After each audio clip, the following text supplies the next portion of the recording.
Querida Elô, hoje é dia 27, após ter recebido sua carta, e faço questão de respondê-la antes de qualquer coisa. Não sei o que vai sair, gostaria de lhe explicar muitas coisas. Sei que será longa e triste. Longa porque o impacto da nossa distância mostrou toda a sua extensão, e triste porque existe essa distância. Sei que essa carta será toda de explicações. Sinto necessidade que vocês me compreendam. No entanto, não deveria ser assim. Deveria ficar feliz em ser aceita como sou. Mas eu ainda não consegui isto. Numa de suas cartas, a Rosa me disse uma coisa bacana, que a aceitação é feita de amor, e a compreensão já é uma justificativa, uma projeção de nós mesmos. E é isso mesmo, mas eu ainda não consegui mudar. Sabe, Elô, talvez eu não tenha entendido sua carta, ou poderia responder de muitas maneiras, mas quero responder tentando ser compreensível para você.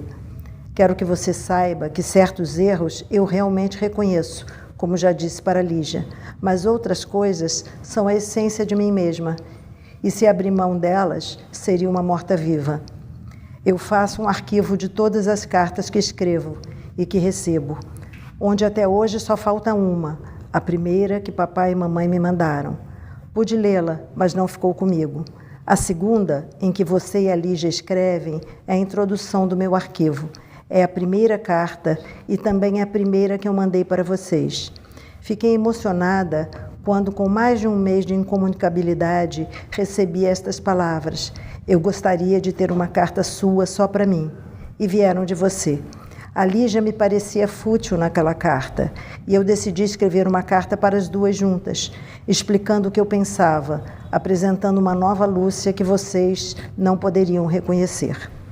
Eu realmente esperava que você me respondesse, e então mandaria as palavras particulares para você. Não adiantava mandar palavras especiais para uma irmã qualquer, sem saber em que ela tinha mudado, evoluído, o que ela estava pensando. Não seriam palavras da nova Lúcia para a nova Elô, seriam da nova Lúcia para uma ideia que eu teria da Elô. Da mesma maneira que para a Lígia eu escreveria como se fosse para uma menina fútil. Por isso eu esperei e me emocionei, vibrei com a carta da Lígia. Mentiria se não dissesse que me decepcionei com você. Eu esperava que você me respondesse. E disse isso em carta para a Rosa. Para variar, meu arquivo está de prova. Preferi não escrever. Continuei esperando que a nova Elô se apresentasse. Todos evoluem, Elô, e eu sei que você não seria exceção. Respondi para a Lígia, só para ela, mesmo sabendo que iria ferir você. Mas eu respondia para uma Lígia que eu começava a conhecer. E continuei esperando por você. E ontem recebi a nova Elô, agressiva, mais que isso, acusativa, mas que continuo admirando pela franqueza, porque não quis passar a mão na minha cabeça, porque realmente demonstrou que não sente pena. Ao mesmo tempo que é duro receber suas palavras, me orgulho delas, porque não perderam a característica que eu sempre admirei em você, a força da sua personalidade. Quando li a carta para as meninas aqui, elas ficaram chocadas, e eu tentei explicar. Talvez com psicologismos baratos, mas eu queria dizer que suas palavras me atingiam fundo, que era bem você, era o que eu queria de você, a coragem que sempre teve e a responsabilidade de assumir o que eu dizia. Embora no fim você tenha tentado se desculpar, isso eu não entendi. Não sei por que papai e mamãe não devem saber. Tenho medo que você não esteja querendo ser a dona de suas palavras. Relembrei muita coisa que vivemos juntas para as meninas, inclusive uma surra que levamos, talvez tentando justificar sua agressividade. Não quis ser agressiva com você na resposta, mas tive e tenho uma enorme vontade de explicar muitas coisas, e isso pode parecer agressivo. Estou tentando, né? Mas acho que ainda nem comecei. Você fala que eu os acho quadrados. Eu concordo com você quando diz que quadrado é só ouvir um lado. Eu cometi esse erro em relação a vocês. Eu não tenho medo de admiti-lo. Tanto que o fiz em carta para a Lígia e em carta anterior para o papai e a mamãe. Sei que eles tentaram, dentro das possibilidades deles, nos aceitar, eu e o Alex, mais do que nós a eles. E deveria ser o contrário, porque, teoricamente, deveríamos ser pessoas mais abertas, de visão mais ampla. Esse foi um grande erro de todos nós, por isso, hoje estamos derrotados. Não perdemos a guerra, mas sofremos uma fragorosa derrota. E muitos pagaram por ela. Aliás, todos pagamos, os vivos e os mortos. Porque os que estão vivos sofrem atualmente, como eu, por assistir à derrota por uma tela cheia de grades e com a dor multiplicada por não podermos influir em nada. Eu e o Alex, particularmente, nos fechamos para vocês, sem entrar em profundas psicologias de que, na verdade, não entendo quase nada, porque fomos violentados. A toda ação corresponde uma reação de força igual e contrária. O hospital foi uma violência. Perder a memória não é mole. Ser privado de todos os seus amigos também não é brincadeira. Esta violência eu não aceito e nunca aceitarei. O tratamento que recebi foi desumano. Me fizeram uma lavagem cerebral. Quando saí do hospital, eu era uma pessoa sem personalidade e poderia ser moldada como se fosse uma estátua de barro. Sinto-me ferida quando você coloca, entre aspas, cuidava do bem-estar do povo. Realmente, Elô, era isso que eu queria e quero. Não sei viver num lugar onde haja tantas injustiças sem querer mudá-las. Estudei e compreendi qual era a única forma de evolução. Lutei por ela e não me arrependo. Isto é uma parte de mim, é a minha essência. Não aceito o individualismo, embora às vezes eu tome atitudes assim. Ninguém é ideal e por isso existem os erros, as críticas e as autocríticas.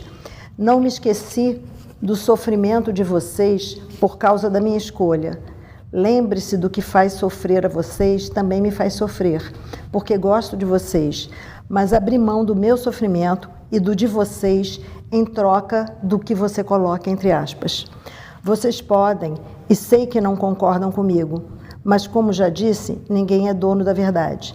Cada um é dono de sua vida e eu quis usar a minha para um fim que eu e meus amigos achamos mais justo. E sofri muito, Elô, mais talvez do que você pensa. E essa carta é um pequeno reflexo desse sofrimento. Sei que disse ao papai e à mamãe coisas que devem tê-los ferido profundamente. Sei que várias vezes fui injusta, mas sou franca como você. E nada disso quer dizer que os desconsidere. Acho a nossa família de uma formação fora do comum. Não me lembro de famílias tão abertas como a nossa. E eu agradeço a papai e mamãe pela educação que nos deram. Eu os admiro, cada um por um aspecto. Acho papai e mamãe pessoas profundamente íntegras, honestas. Não pense que me esqueci disso. Aliás, me lembro a cada minuto. Sei que fui omissa em relação a vocês, por não discutir coisas simples, como problemas de moral, valores que eu tinha. O próprio fato da relação sexual antes do casamento. Mas eu não sou tão forte assim, e me sentia tolhida ao falar sobre qualquer coisa. Me lembro até que uma vez foi você quem falou: não vamos discutir esse assunto porque tenho ideias diferentes. Ninguém é perfeito, Elô. Isso precisa ficar muito claro. Eu me afastei de vocês, mas vocês também se afastaram de mim.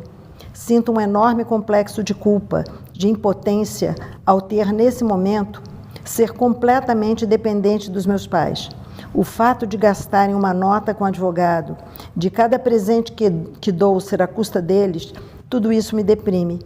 Parece que o pintinho, quando fica com medo, volta para debaixo da asa da galinha. E não é nada disso. Se me sinto triste muitas vezes, não é por estar presa. Se eu não recebesse nada de vocês, nem que não pagassem advogado, talvez me sentisse melhor. Porque vocês fazem tudo isso esperando que eu me recupere, que eu volte a ser aquela Lúcia que o Mesquita pintou e que está presente na sala ou em qualquer lugar da casa. Aquela Lúcia hoje é diferente e não será recuperada. Quanto a Lígelo, eu acho que você está enganada. Ela não é mais uma criança, não é fútil por ser criança.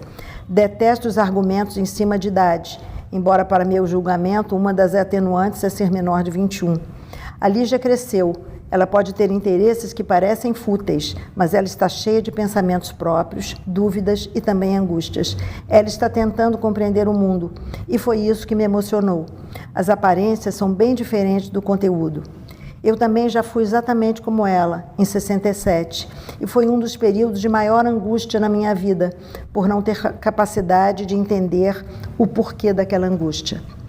Agora eu sofro, mas sei as razões. Sou uma pessoa insatisfeita e impotente neste período, mas não sou infeliz.